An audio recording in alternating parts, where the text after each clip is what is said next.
წინასაარჩევნო პოპულიზმი თუ ზრუნვა ბულვარის გადასარჩენად ქალაქის საკრებულოს მოთხოვნას ზღვისპირა პარკის თვითმმართველობაზე გადაცემის თაობაზე ჯუმბერ კახიძე ეხმაურება.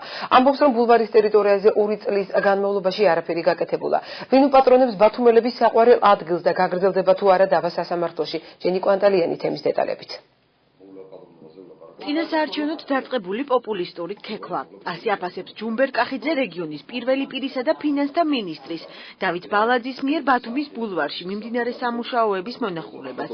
ქალაქის საკრებულოს თავმჯდომარის მოადგილე აცხადებს, რომ ბულვარის ტერიტორიაზე ბოლო 2 წლის განმავლობაში არაფერი გაკეთებულა. კახიძე ირწმუნება, რომ სწორედ ამ მოტივით საკრებულოს სხდომაზე ბულვარის თვითმმართველობაზე დაბრუნების გადაწყვეტილება ერთხმად მიიღეს. საკითხზე მერიის იურიდიულმა სამსახურმა საქმის წარმოება უკვე დაიწყო. მიმდინარე სამუშაოები შეიძლება ჩაითვალოს, რომ ეს არის წინასაარჩევნო თქვათ პოპულისტური თექვა, გარკვეულწილად, ასე რომ აჯანყების მთავრობას მე მოვუწოდებ ის რაც გადაწყვეტილება მიიღო საკრებულომ და მიიღო აბსოლუტურად 100%-იანი ხმით, აი ამ საკრებულო ეს გადაწყვეტილებას გამოეხმაურონ, დროულად შექმნა კომისია და დროულად მოახერხონ ის, რომ დაუბრუნდეს კანონიერ მფლობელს.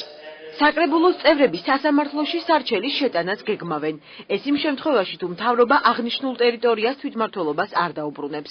ჯუმბერ კახიძის ბრალდებასთან დაკავშირებით კომენტარი გააკეთა დავით ბალაძემ. ფინანსთა მინისტრი აცხადებს, რომ ბულვარის დათმობას არ აპირებს.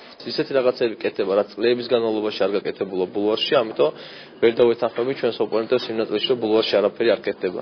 შესაბამისად, მათი ამბიციები, რომ ბულვარი დააბრუნონ დღეს მერის ის თქვათ უფლებამოსილებაში, მე პირდაპირ შემიძლია უთხრა, რომ მათ შეუძლია სასამართლოში წავიდნენ და სასამართლოს მიმართულებით გამთავრდნენ, ვინაიდან მე ამ საკრებულოს პირობებში ბულვარს არ დავთვალე. მიუხედავად იმისა, შედგება თუ არა შეთანხმება თვითმმართველობასა და ეკონომიკის სამინისტროს შორის, უზრუფუნქტის ხელშეკრულების ვადაზე ადრე გაწყვეტას არ გეგმავს ბულვარის ადმინისტრაცია.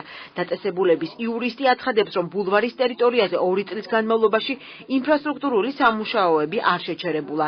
თამარ თავარდქილაძე ბათუმის ბულვარში დაწყებულ სამუშაოებს მოახლოებულ თვითმმართველობის არჩევნებს არ უკავშირებს. ჩვენ არ ვაპირებთ დავეთანხმოთ საკრებულოს უზრუფუნქტის ხელშეკრულების შეწყვეტის საკითხს. მინიმუმ ყოველწლიურად 6 მილიონი ჭირდება ბათუმის ბულვარის მომაპატრონებას და სხვადასხვა პროექტები.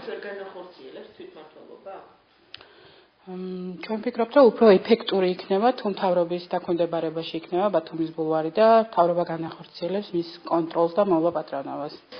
აჭარის ფინანსთა და ეკონომიკის სამინისტროში განმარტავენ, რომ 2006-8 წლებში ბულვარს მართავდა მთავრობის მიერ დაფუძნებული ზღვისპირა პარკი, რომლის ლიკვიდაციაც მალევე მოხდა და მერიას გადაეცა.